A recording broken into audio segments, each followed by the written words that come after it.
Hey, it's your girl out there to the case back with another live. So this one's gonna be a quick live. I just wanted to get on here and go through my grieving, ways to cope with grieving. So more recently, I've been dealing with missing my mommy a lot. Fall usually starts that process again for me, where I am going through grieving and missing her because she really enjoyed the fall and the leaves changing and stuff. So I've been going through that. I'm much better, but I just wanted to, hey Miss Lisa, I just wanted to do this real quick, and then hey Rachel, and then yeah. So I'm picking up the big girl from school. What did I do with my list? Oh, here it is. Picking up the big girl from school. I only have 13 healthy ways to cope with grief, and we're gonna do this, and that's gonna be it. So this is not gonna be a long live. I just wanted to get my hey Miss Brenda, get my live in, my first live in for the week. So number one is yoga. I enjoy yoga. Yoga is a way that I use to move my body, a way that I use to strengthen my body, and a way that I use to kind of focus on something else other than the grief that I'm dealing with in the moment. So I'm a yoga girly, and yoga helps me. Number two is grounding. So the other day, I have a video I need to post, but I don't think I posted it on here. But grounding, I take off my shoes and I walk my shoes and my socks and I walk in my grass barefoot. That helps me to reconnect with the earth, and which also in turn helps me to connect with God, right? So I just go outside, like I said, and walk around and just connect with the earth, and think about other things and all that kind of stuff. Number three is prayer. So also connecting with God, right? And talking to him, letting him know how I'm feeling. He already knows, but just talking to him about it or whatever. Prayer really helps me when I'm grieving. Number four, exercise. So going back to the yoga, if you're not a yoga person, then any type of exercise can help you when you're grieving. Um, Breathing, it helps you to get in clean oxygen in your body. It helps you to um like I was saying before, get your mind on something else other than what you're going through. And of course, moving your body is always good, right? Number five, going outside. So connecting with nature, getting in the fresh oxygen like we talked about, and getting some vitamin D in when you can. It's really helpful. Vitamin D is a good mood booster. Number six, my daughter's gonna come in a second, so just so y'all know, she'll be walking in a minute. Number six, talking to family and friends. So you see, yes, he is asleep in the bed. Number six, talking. I'm on live, just so you know.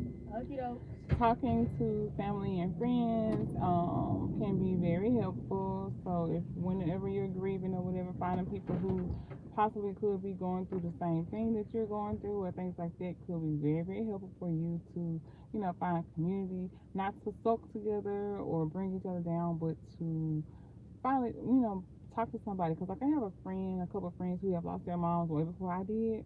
So talking to them in times when I'm low kind of helps me because they understand exactly what I'm going through for the most part. Talking to my siblings, things like that. Number seven, counseling. So I really recommend seeking counsel.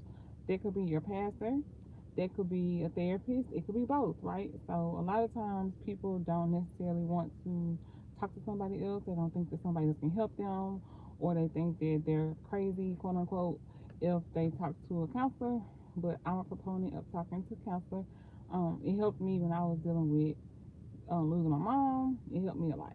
So give the counselor giving me um, coping tools and different things like that. And also just another person to talk to, also somebody who's kind of keeping up with your story, who knows what you've been going through and all the things. They know how you respond, how you react to different things, and they can help you go through your process. Um, Number eight, journaling. So I am a writer. I like writing things down and seeing things. Hello everyone, seeing things written out, So that helps me. So journaling can be a good tool for you if you're grieving or whatever, because writing it down, seeing it on paper, getting it off your brain, getting it off your heart, things like that can be very helpful. And also, it could be something for you to look back on later and be like, oh, look how far I've gotten since the last time I wrote this, or something like that. Or it can bring up something that you have written that you didn't even think about, but getting it out now you can see it. So journaling. Number 9 is music. So I enjoy music. My family enjoys music. So I connect to music in lots of ways. So music could be a way. It could bring up memories of the person that you're grieving or whatever. Or it could just be a good outlet for you. You might want to dance, which also goes back to moving your body or whatever. But I find that music helps me when I'm grieving. Um, Number 10, doing things that you enjoy. So you don't want to miss out or forget about the things that make you the person that you are when you're grieving. You don't want to get separated from yourself. So doing things that you enjoy, like I enjoy gardening. So gardening, dealing with my plants, reading books, drinking tea, stuff like that. Different things that I enjoy. I want to do those kind of things with even when I'm grieving, right? So that's something. And then number 11 is eating well. So you don't want to just make sure that you're eating, because I know with me, hey, Deandra, hey, Shy, I just got your text message. It just popped across my screen, but I'll read it afterwards. But talking about 13 ways, healthy ways to cope with grief, and I'm on number 11. So eating well, you don't want to just eat, because I find myself like when I'm grieved. First off, as a mama, I know I can feed the kids, I give the kids snacks, all the stuff they're gonna eat, right, but hey, Paul. But me remembering to feed myself, I'm not always gonna remember to feed myself an ample number of times during the day.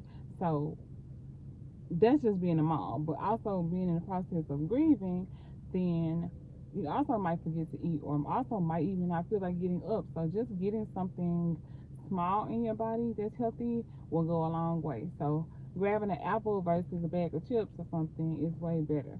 So even if you're not wanting to eat a lot or not feeling like eating, at least grab something that's more healthy. Okay. So you just ate. See, I just ate not that long ago too. Number 12. So we almost at the end. Number 12 is get some sun. Just like I thank you, Paul. I appreciate you.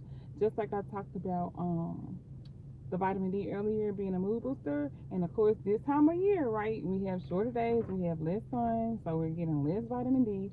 Brown people already usually have less vitamin D. So I take a vitamin D supplement, but I also try to get in the sun when I can. So that's what grounding did for me. That's also what going outside, what I was talking about earlier. All those things work hand in hand. And there's also some light therapy too. So there's some little things on like Amazon and other places that you can get to supplement the fact that the sun is not going to be out as much as it usually is. So that's another option that you can look into also. And the last one, y'all, told y'all I wasn't gonna be here long, but number 13 is cry, right? So don't keep yourself from crying. You need to release it, okay? So you can't move on and like start feeling better unless you actually release it. So when you need to cry, cry. Hey, Miss Bunny, even if it's I need to wait until I feel like I'm in a safer space or a more comfortable space to go ahead and release. But don't just be like, okay, I'm not gonna do it and try to move on. No, like you actually need to release it. I'm talking about 13 healthy ways to cope with grief, and I was telling everybody I lost my mom. July was 2 years ago, and usually around fall this time of year, I'll start being sad again because this is one of her favorite times of the year with the leaves changing and all those things. So that kind of triggers something for me, and I get sad. So about a week ago or so, maybe a little less than that, for about 3 days or so, I was real low. And so when I was feeling what I was feeling, I was like, okay, well, I need to talk to my people about this. So I've talked on TikTok about it, and now I'm over here sharing it with y'all too.